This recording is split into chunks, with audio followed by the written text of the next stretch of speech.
बिस्मिल्लाहिर्रहमानिर्रहीम। अस्सलामु अलैकुम व रहमतुल्लाह व बरकातहू।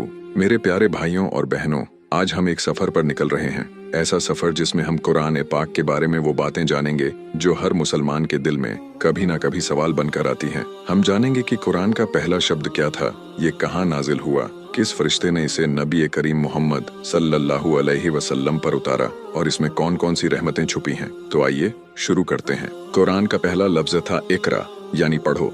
यही हुक्म इंसानियत की रोशनी की शुरुआत बना। ये कलाम सबसे पहले मक्का के पास गहारे हीरा में नाजिल हुआ और इसे लाने वाले थे सबसे बड़े फरिश्ते हजरत जिब्रील अलैहिस्सलाम।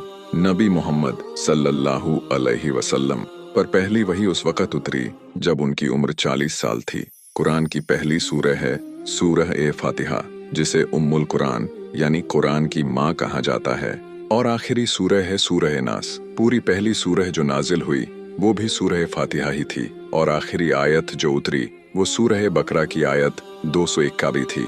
और उस दिन से डरो जिस दिन तुम अल्लाह की तरफ लौट आए जाओगे। कुरान 23 साल के लंबे अरसे में पूरा हुआ। इसकी पहली 5 आयतें सूरह अलकन में आईं। इकरा बिस्मि रब्बिकल्लज़ी खलक़। कुरान का मतलब ही है पढ़ी जाने वाली किताब। ये अरबी जबान में उतरा और इसमें 30 पारे, 114 सूरहें और करीब 636 आयतें शामिल हैं। इसकी सबसे लंबी सूरह है सूरह ए बकरा और सबसे छोटी है सूरह ए कौसर। सबसे लंबी आयत भी सूरह ए बकरा में है, जिसे आयत उद्दैन कहा जाता है, और सबसे छोटी आयत है मुदम्मतान, जो सूरह ए रहमान में है। सबसे पहले कुरान पढ़ने और उस पर ईमान लाने वाली शख्सियत थीं उम्मुल मोमिनीन हजरत खदीजा रजी अल्लाहु अन्हा। सबसे पहले कुरान को लिखने वाले सहाबी थे हजरत ज़ैद बिन साबित, और सबसे पहले इसे किताब की शक्ल में जमा करवाने का काम हजरत अबू बकर सिद्दीक़ा ने किया। बाद में हजरत उस्मान गनी ने इसकी नकलें अलग अलग इलाकों में भेजीं ताकि पूरी उम्मत तक ये कलाम पहुंच सके। कुरान के बहुत से नाम हैं, अल किताब, अल फुरकान, अल हुदा, अल जिक्र और अल नूर। इसे अल फुरकान इसलिए कहा गया क्योंकि ये हक और बातिल में फर्क बताता है। इसे जिक्र इसलिए कहा गया क्योंकि इसमें नसीहत है। इसे नूर इसलिए कहा गया क्योंकि ये अंधेरों में रोशनी है, और इसे अल किताब इसलिए कहा गया क्योंकि ये अल्लाह की लिखी हुई किताब है। कुरान पूरी इंसानियत के लिए उतारा गया है, सिर्फ मुसलमानों के लिए नहीं। इसकी तिलावत करने का सवाब ये है कि हर हरफ पर 10 नेकियां मिलती हैं।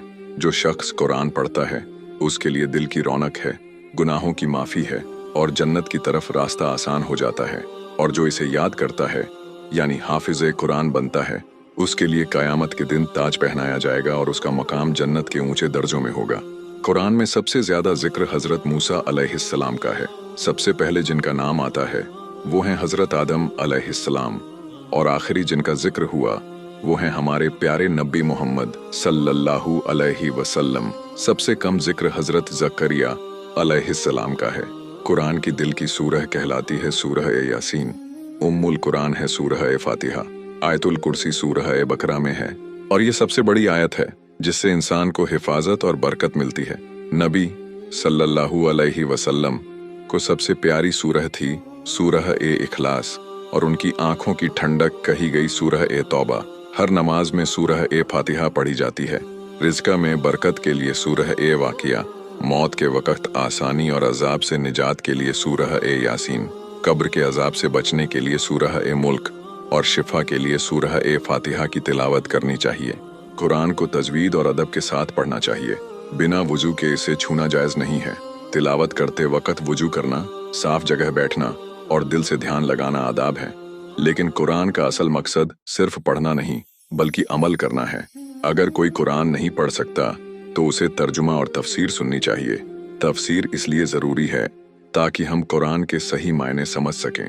कुरान हर दौर और हर इंसान के लिए हिदायत है, और इसकी हिफाजत का जिम्मा खुद अल्लाह ताला ने लिया है।